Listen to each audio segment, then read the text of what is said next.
सुप्रभात बच्चों, आज हम लोग इस वीडियो में नववीं कक्षा के चतुर्थ पाठ कल्पतरुः पर चर्चा करेंगे। तो आइए देखते हैं इसके पहले अनुच्छेद को। अस्ति हिमवान नाम सर्वरत्न भूमिर नगेंद्रः। इस शब्द को देखिए, इसमें पहले संधि विच्छेद है, सर्वरत्न भूमि ही प्लस नगेंद्र। वैसे नगेंद्र में भी संधि विच्छेद है, नग प्लस इंद्र।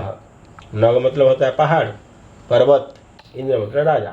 अब देखिए, सर्वरत्न भूमि ही, सभी रत्नों की भूमि या सब रत्नों की भूमि, नगेंद्र पर्वतों में श्रेष्ठ।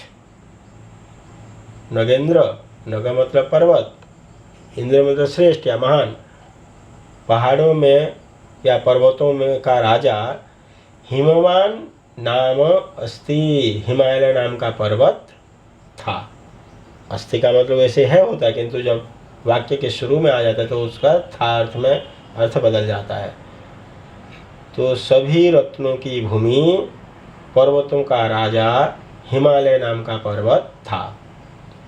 तस्य शानोरुपरि, यहाँ पे भी संधि विच्छेद है, शानोः प्लस उपरि। शानो मतलब होता है चोटी या शिखर, उपरि मतलब ऊपर। उसके चोटी के ऊपर या उसके शिखर पर कंचनपुरम नाम नगरम विभाति, कंचनपुर नाम का नगर विभाति सुशोभित हो रहा था। उस हिमालय की चोटी पर कंचनपुर नाम का नगर सुशोभित था। विभाति यहाँ पे क्रियापद है ये, ठीक है। तत्र जिमुतकेतुः इति, यहाँ पे भी संधि विच्छेद है, जिमुतकेतुः प्लस इति, विसर्ग को हो गया। तो वहाँ जिमुत केतु श्रीमान विद्याधरपति ही वसति स्म। तत्र वहाँ विद्याधरपति ही, विद्वान विद्या को धारण करने वालों में, या उनका जो पति मतलब राजा मुखिया, अर्थात विद्वानों का राजा, विद्वानों में महान श्रीमान जिमुत केतु वसति स्म, रहता था। वहाँ विद्वानों के राजा श्रीमान जिमुत केतु वसति स्म, रहता था। वसति स्म यहाँ क्रियापद है, जिमुत केतु कर्तृपद है। तस्य गृह उद्याने कुलक्रम आगतः कल्पतरु स्थितः। कुलक्रम आगत में संधि विच्छेद है, कुलक्रम प्लस आगत। तस्य गृह उद्याने, गृह उद्याने में संधि विच्छेद है, गृह प्लस उद्याने गुण संधि, अ और उ मिलकर के ओ।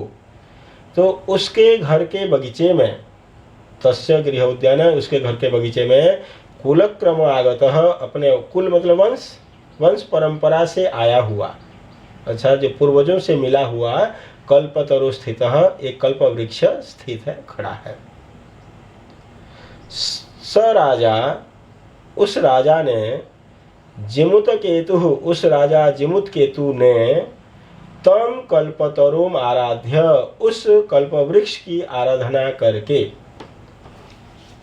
स राजा जिमुत केतु, उस राजा जिमुत केतु ने, तम कल्पतरुम, उस कल्प वृक्ष की आराधना करके या पूजा करके, तत्प्रासादाद, और उसकी कृपा से, उसकी प्रासाद से, बोधिसत्व अंश संभवम, बोधिसत्व के अंश से उत्पन्न, जिमुत वाहनम नाम पुत्रम प्राप्नोत, जिमुत वाहन नाम के पुत्र को प्राप्त किया, अर्थात उसका एक पुत्र हुआ जिसका नाम था जिमुत वाहन। स महान दानवीरः सर्वभूतानुकंपी च अभवत्, यहाँ पे भी संधि विच्छेद है, सर्वभूतानुकंपी, सर्वभूत प्लस अनुकंपी, सर्वभूत प्लस अनुकंपी। स महान, वह महान दानवीर, बहुत ही महान दानवीर, च और सर्वरत्न, सर्वभूत अनुकंपी, सर्वभूत सभी प्राणियों के प्रति अनुकंपी, अनुकंपा करने वाला अर्थात दया करने वाला हो गया। सभी, वह महान दानवीर और सभी प्राणियों के प्रति दया करने वाला हो गया या बन गया। तस्य गुणैः प्रसन्नः स्वसचिवैश्च प्रेरितः राजा कालेन संप्राप्त यौवनम तम यौवराज्ये अभिषिक्तवान। इसमें दो संधि शब्द है, स्वसचिवैश्च, स्वसचिवैः प्लस च और युवराज्य प्लस अभिषिक्तवान, युवराज्य प्लस अभिषिक्तवान। अब देखिए पूरे सेंटेंस को।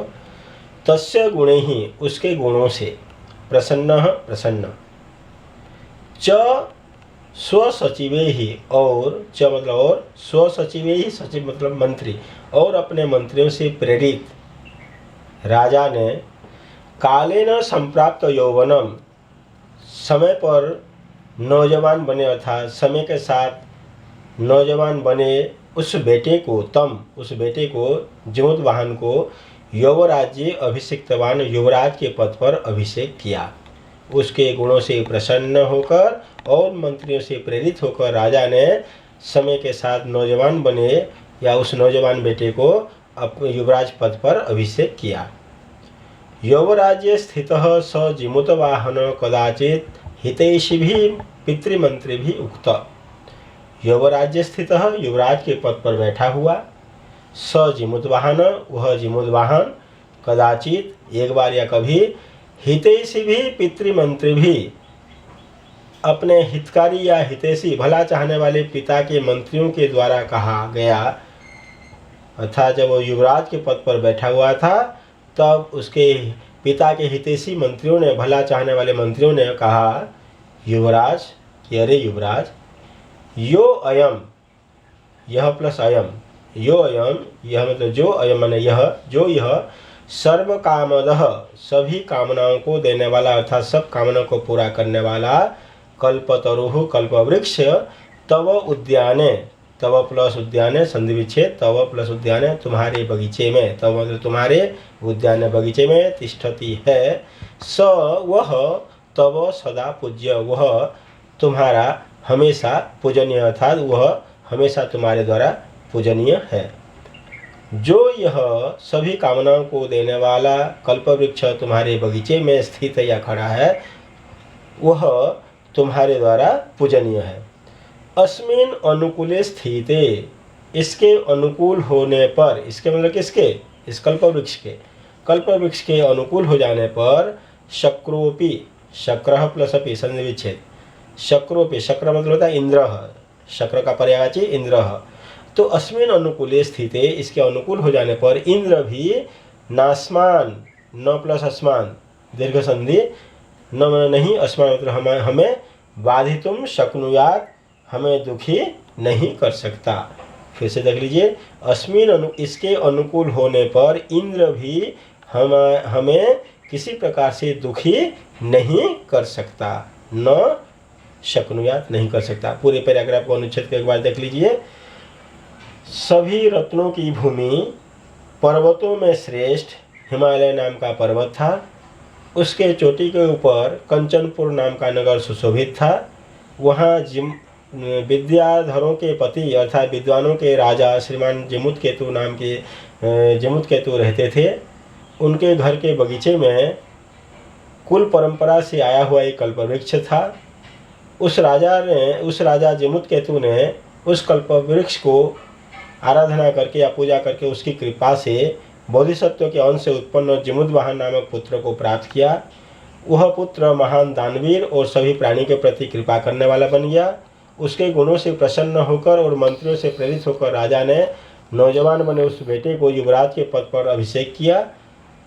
युवराज के पद पर बैठा हुआ वह जिमुतवाहन एक बार अपने पिता के हितैषी मंत्रियों के द्वारा कहा गया, अर्थात पिता के हितैषी मंत्रियों ने कहा कि अरे युवराज, ये जो सभी कामनाओं को देने वाला कल्पवृक्ष है तुम्हारे उद्यान में है, वह हमेशा तुम्हारे द्वारा पूजनीय अर्थात तुम्हें उसकी पूजा करनी चाहिए।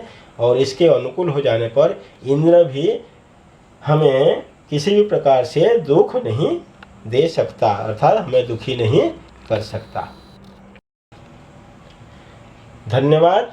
जयतु संस्कृतम, जयतु भारतम।